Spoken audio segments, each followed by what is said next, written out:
Bagaimana menjadi dosen pemula?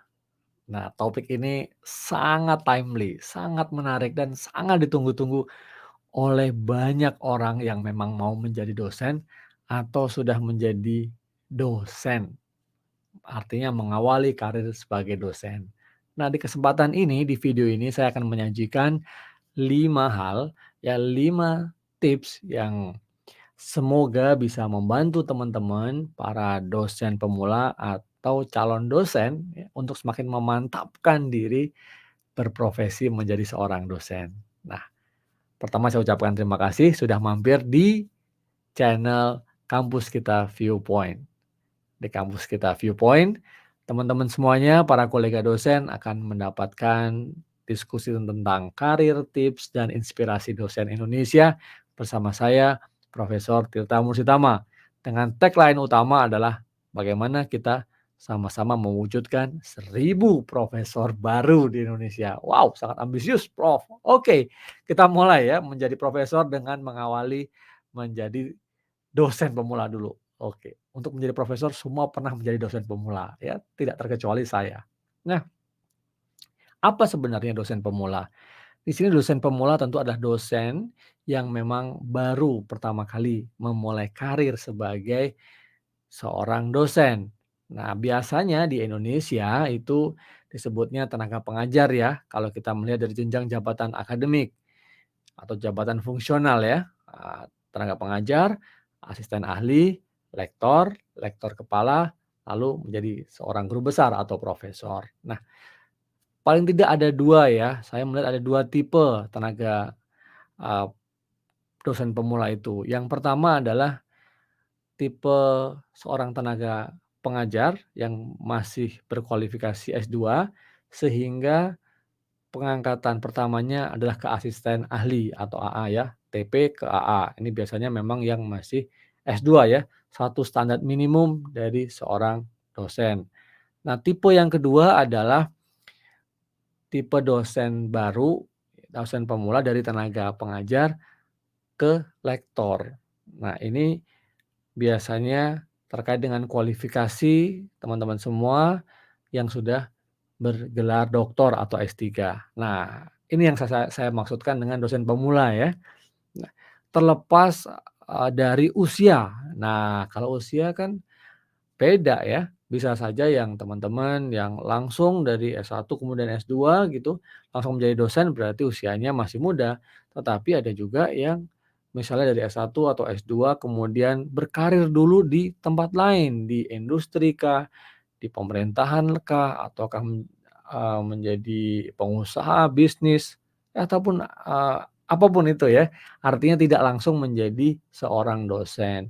Nah, kalau doktor biasanya, ada juga yang langsung dari S1, S2, S3 begitu, sehingga mungkin usianya masih di bawah 35 tahun itu, sudah doktor gitu ya, eee, atau yang memang sudah tadi berkarir di luar, baru kemudian melanjutkan doktor dan, memulai karir sebagai dosen. Sehingga secara usia mungkin bisa lebih senior ya, di atas 35 lah kira-kira begitu. Nah, tadi saya ingin mengatakan, mendiskusikan tentang tips menjadi dosen pemula. Jadi, bagaimana menjadi dosen pemula yang baik begitu ya. Pada dasarnya ingin saya sampaikan ya, selama menjadi dosen pemula dari tenaga pengajar ke asisten ahli maupun tenaga pengajar ke lektor, itu adalah membangun reputasi akademik. Ya, ini penting, tolong diperhatikan, diingat-ingat, membangun reputasi akademik. Apa yang bisa dilakukan untuk itu? Yang pertama tentu layaknya sebagai dosen, tugas pertama dari Tridharma Perguruan Tinggi adalah mengajar ya, aspek teaching atau pengajaran. Di sini yang tentu harus dilakukan oleh dosen pemula adalah memantapkan ya, mengajar sesuai bidang keahlian. Nah, misalnya S2-nya apa? Atau S3-nya bidang apa?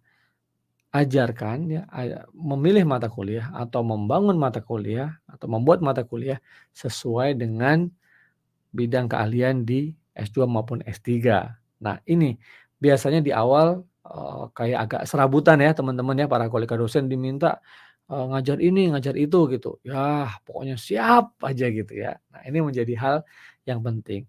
Boleh saja misalnya, mengajar beberapa mata kuliah atau mata kuliah sementara yang berbeda gitu ya dengan, S2 maupun S3-nya. Di awal-awal biasanya kan sesuai dengan kebutuhan dari jurusan, fakultas, atau universitas ya. Namun demikian seiring dengan waktu harus nanti ditentukan, ya harus menentukan gitu ya, diskusi dengan, diri sendiri gitu, keahlian apa yang ingin dibangun sebagai seorang dosen dan juga dengan pimpinan jurusan, fakultas, universitas, jadi mau kemana. Sehingga nanti persoalan linearitas misalnya ya, itu yang utama ya kalau nanti untuk menjadi guru besar itu menjadi, lebih mudah ya dicapai. Nah kemudian, eee, yang kedua tentu kegiatan research, penelitian, dan publikasi. Di situ apa tujuan yang utama adalah membangun reputasi di penelitian dan publikasi. Nah, apa yang dibangun? Tentu tunjukkan kemampuan untuk melakukan penelitian. Bisa penelitian mandiri, bisa penelitian internal di kampus yang dibiayai oleh kampus, maupun penelitian yang dibiayai eksternal baik di nasional maupun bahkan di internasional. Ini menjadi penting. Kemampuan ya membuktikan bahwa, teman-teman kolega dosen ini bisa mendapatkan dana riset, terutama kalau dari eksternal. Wah ini bagus banget gitu ya, ini bagus banget. Itu menunjukkan bahwa Anda ya sudah memiliki reputasi gitu, sudah mulai, memiliki reputasi. Artinya keahlian dalam menulis proposal ya, apalagi dalam melakukan publikasi. Nah, memiliki track record untuk urusan riset dan publikasi, ini menjadi penting, sudah mulai terbukti. Nah, ini menjadi hal yang sangat krusial ya. 2 hal pertama itu menurut saya sangat krusial, memapankan, memantapkan kemampuan mengajar dan juga yang kedua, kemampuan penelitian dan publikasi.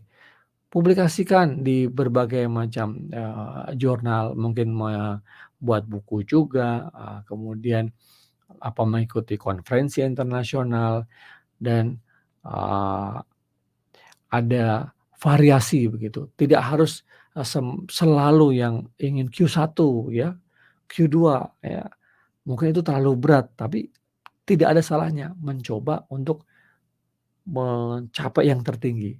Nah, kalau tidak ya kita bisa mulai dari awal yang non kuartil, dari konferensi internasional, kemudian menulis di jurnal yang kuartil 4, 3 gitu ya, baru 2 dan 1 bebas. Tapi yang penting usahakan memantapkan ya reputasi research. Nah, yang ketiga adalah penting sekali meningkatkan kompetensi diri.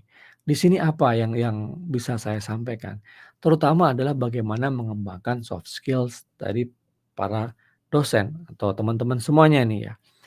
Banyak sekali ya soft skill yang dikembangkan. Misalnya dalam tadi cara mengajar, cara berkomunikasi, leadership, mungkin bekerja sama dalam tim ya. Hal ini penting juga. Atau ada hal-hal teknikal gitu ya yang mau dikembangkan, yang menunjang, keahlian kita di bidang, pengajaran kita maupun penelitian kita. Pada intinya adalah bagaimana selama kurun waktu dari tenaga pengajar ke asisten ahli, tenaga pengajar ke lektor, ya yang biasanya itu ya, paling cepat mungkin 6 bulan atau 1 tahun gitu ya. Nah bisa juga itu, pengangkatan pertamanya lebih, tapi katakanlah 1 tahun atau sampai 2 tahun. Nah itu adalah waktu yang harus diinvestasikan, pertama-tama Anda harus gaspol gitu ya, harus cepat ya, harus berani, tidak lambat itu start-nya. Nah untuk meningkatkan kompetensi diri. Hal yang keempat adalah harus proaktif, mau berkontribusi pada kegiatan kampus. Jadi jangan malas-males ya. Jadi saya sarankan Anda juga aktif terlibat dalam berbagai kegiatan akademik maupun non akademik di kampus. Ya kalau akademik kan misalnya ada kepanitiaan konferensi internasional atau membantu menjadi reviewer jurnal ya, atau menjadi editor jurnal kalau memungkinkan misalnya. Atau juga, apa namanya, melakukan pembimbingan kegiatan mahasiswa, baik itu di dalam kampus maupun di luar kampus gitu.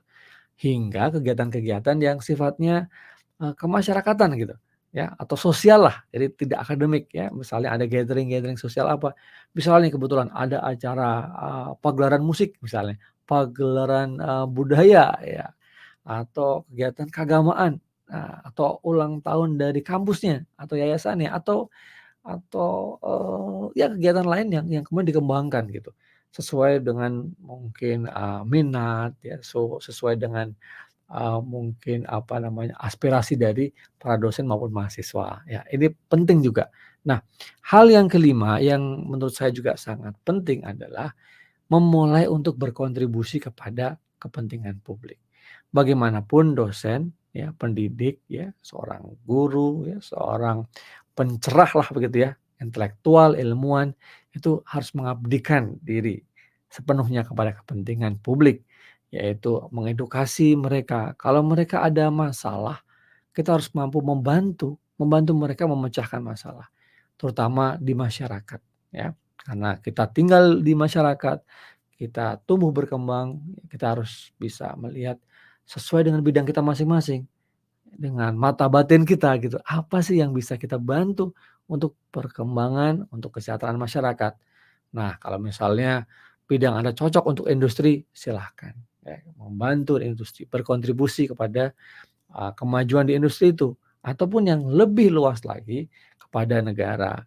Nah, saya mengatakan demikian, banyak sekali ya dalam kepentingan-kepentingan publik ini negara, memainkan peran yang sangat besar. Nah, tinggal teman-teman sendiri sesuai dengan bidangnya, tentu ya, apa namanya, misalnya kegiatan kemasyarakatan, kegiatan, misalnya nih ada yang di antara teman-teman semuanya nih walau di awal-awal sudah ingin, terlibat dalam, kepemimpinan publik misalnya, silakan saja selama itu relevan. Karena dosen kan tidak selalu ya, sebagai jabatan fungsional ya, tidak selalu berusaha untuk mendapatkan jabatan-jabatan struktural di kampus, menjadi apakah itu kepala lab, sekretaris jurusan, ketua jurusan, dekan ya, rektor, wakil rektor gitu ya. Tetapi sebagai dosen, biasa ya, faculty member biasa atau dosen tetap ya, ataupun dosen tidak tetap gitu ya, Anda tetap bisa berkontribusi kepada kepentingan masyarakat. Nah, itu adalah beberapa hal ya, khususnya 5 hal ya, yang penting sekali menurut saya, bagaimana teman-teman semua itu bisa meningkatkan kompetensinya, ya memantapkan reputasi diri dalam hal akademik. Nah, ini penting, saya mengatakan window opportunity-nya ya, itu adalah, antara 1 tahun ya, hingga 2 tahun. Nah, kalau Anda misal dalam waktu 1 tahun atau 2 tahun itu belum bisa naik menjadi asisten ahli maupun lektor ya dalam pengangkatan pertama, Anda harus introspeksi. Ini penting sekali. Nah, nanti kita bicara ya, kenapa misalnya dalam waktu 1 tahun atau sampai 2 tahun Anda belum bisa sah ya menjadi dosen karena belum punya jabatan akademik, baik sebagai asisten ahli maupun lektor gitu ya. Nah, teman-teman semuanya, di stiker di video ini saya sudah sampaikan juga kalau teman-teman ingin berinteraksi dengan saya dan kalau melihat bahwa video ini penting, menarik, memberikan value buat teman-teman semua, silahkan ya di-like dan bagikan kepada teman-teman yang lain yang mungkin juga ingin mendapatkan informasi seperti ini. Nah, silahkan juga subscribe di Kampus Kita Viewpoint ya, insya Allah saya akan terus berbagi dengan teman-teman, bukan menggurui ya, tapi sama-sama kita berkembang seperti saya sampaikan tadi, bagaimana kita bersama memajukan Indonesia melalui pendidikan tinggi dengan mewujudkan makin banyak ya 1.000 profesor baru. Mungkin insya Allah apakah dalam 5 tahun lagi ya, apa 2 tahun gitu, apa mungkin harus 10 tahun. Nah, kita lihat bersama-sama karena itu semua adalah dimulai dari teman-teman ketika menjadi seorang dosen pemula. Sukses buat teman-teman semuanya dosen pemula, ya.